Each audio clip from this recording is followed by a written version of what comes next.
Hi guys, Brian Kane here with Prodigy Hockey. I hope this video finds you well. Today we're going to be going through a few different examples of transition and specifically anticipation within these transition phases of play. And we're going to be narrowing in on a few high-end scores in the league and Sebastian Aho, Nikita Kucherov, and Johnny Gaudreau.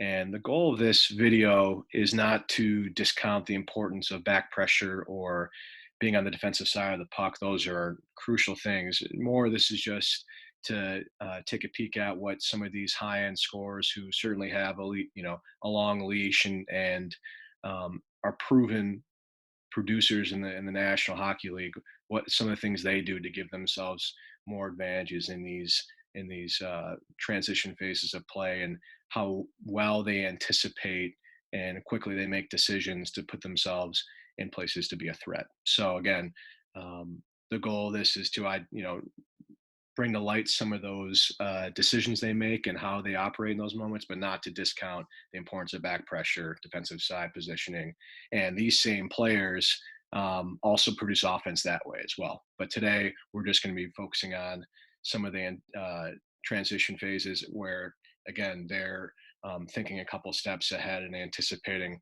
where it's going to end up, and they do a great job, and that puts them in a place to be a threat offensively. So we'll get into the first clip right now.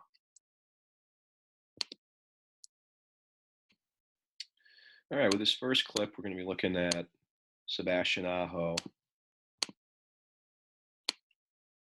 He gets the puck here and tries to hit his teammate in the house, gets deflected. So, and now we're in one of these moments where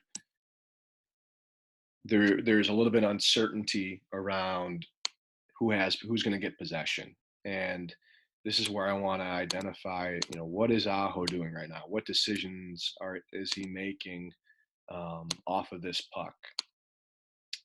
And he recognizes that, again, there's a loose puck, and he seems to be in the mindset of, since there's an advantage here, that he does not need to hurry back and provide back pressure.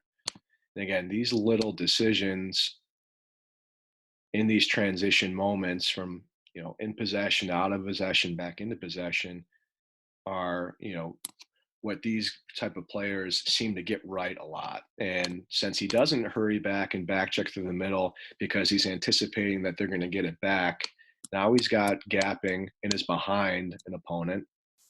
So if he does get possession, he's in a place where he can, have time and space and move on this puck. Again, this all starts with, instead of being in a hurry right here to get back and get close to some of these players, he's calculating these situational probabilities of, okay, are we going to get this back or not? And some of the things he's probably looking at is the bouncing puck. His teammates are outnumbering this player. So he puts himself in position again to get a nice puck here with space and time. And as we move forward here, threatening the seam, looking towards the middle, creating some confusion around what he could do next here. And then he has also great movement from his teammates to set a little bit of a pick here and make it tough for Vegas to be able to establish some good defensive posture. But again, this all starts for me, and what we're focusing on in these clips are these moments going from out of possession, back into possession, and how guys like Aho are able to, more so than not, predict correctly in these moments and put themselves in positions to get these pucks with space and time to be a threat.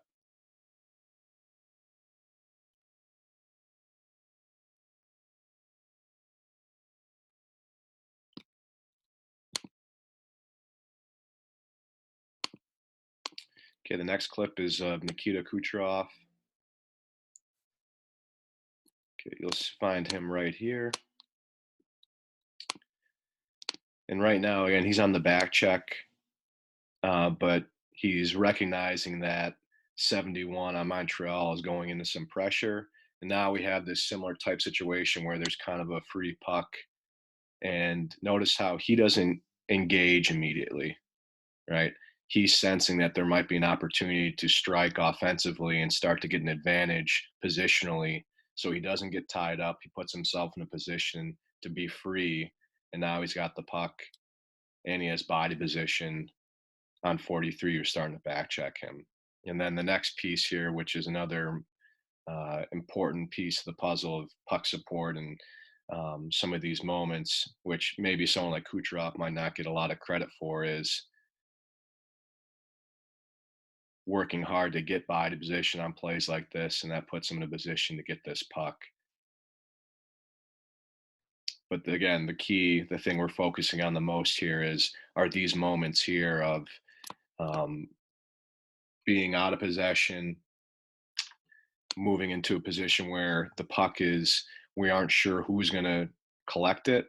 And again, Kucherov puts himself in position to be able to be flexible here. He can get back and support, but he can also jump on this like we see here to get that advantage and start this rush.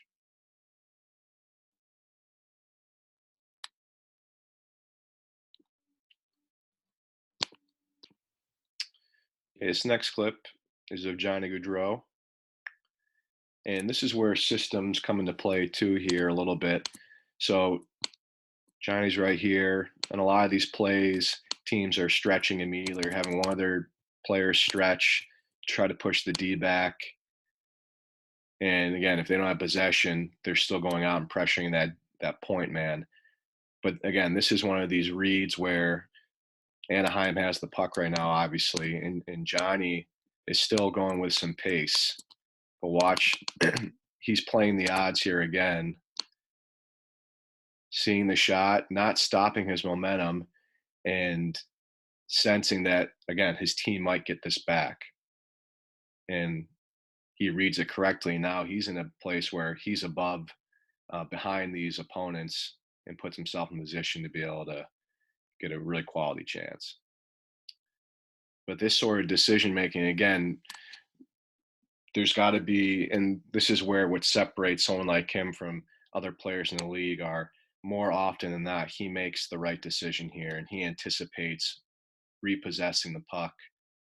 And during that time, he doesn't slow, he controls his skating to a point where if he needs to stop here, he can, but his momentum's still going. And now he's got that momentum and speed to be able to break through that seam, and his teammate hits him here.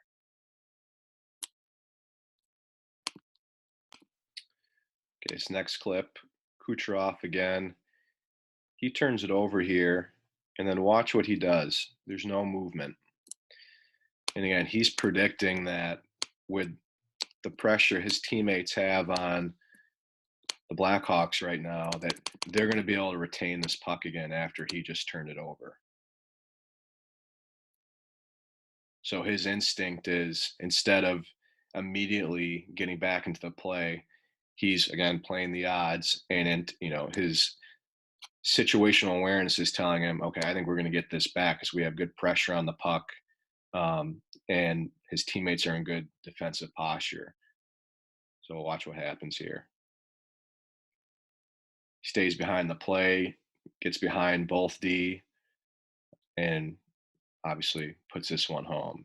And again, it starts with this transition from offense to defense and making these decisions based on his teammates, the situation, and again, in a on a play where there isn't that back pressure, certainly he has to work. He has to be the one getting back and putting himself in position to defend. But since he felt like his teammates were in good position, he hangs back and gets behind the D, and now is in a place to be within another transition from back into possession. Now he's a very dangerous player.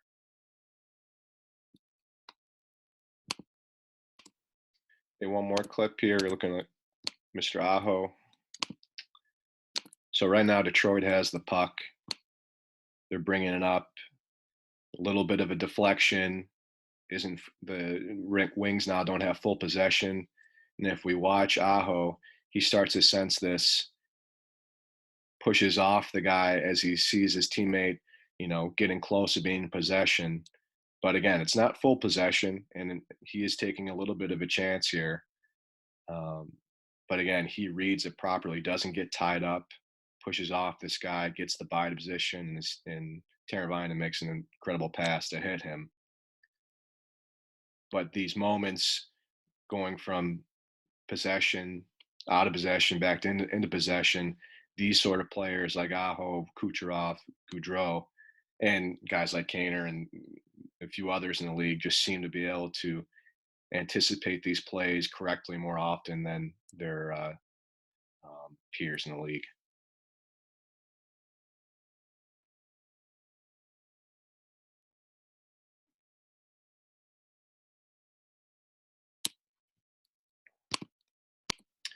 So to finish up here, what are a few ways that you can work on this yourself or with your team? And I think what we lose sight of a little bit, and certainly I have in some of our practice design, and we've adjusted over the last few years, is making sure that there are two nets, and that there's transition within some of your drill design.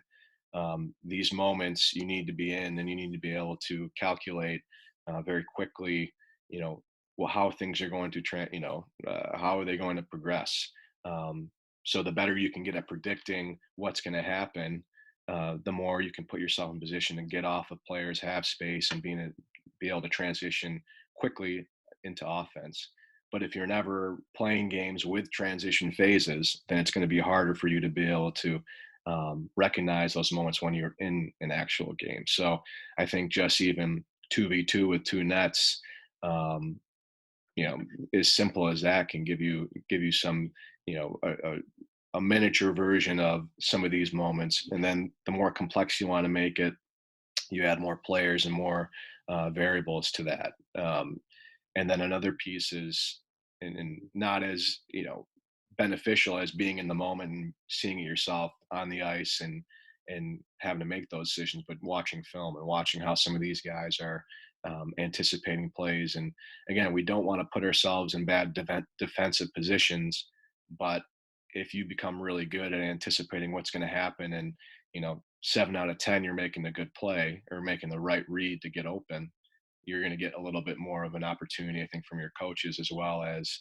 creating a lot more offense. So, but these phases, you need to study, you need to be in a position to be able to practice it consistently, and especially as you move up level, it's going to, these plays happen quicker. So how can you, be thinking a couple steps ahead versus being reactive? So watching film, but most importantly, putting yourself into small area games, or having your, as a coach, creating small area games where there's transition phases. All right, guys, if you have any questions, let me know. Thanks.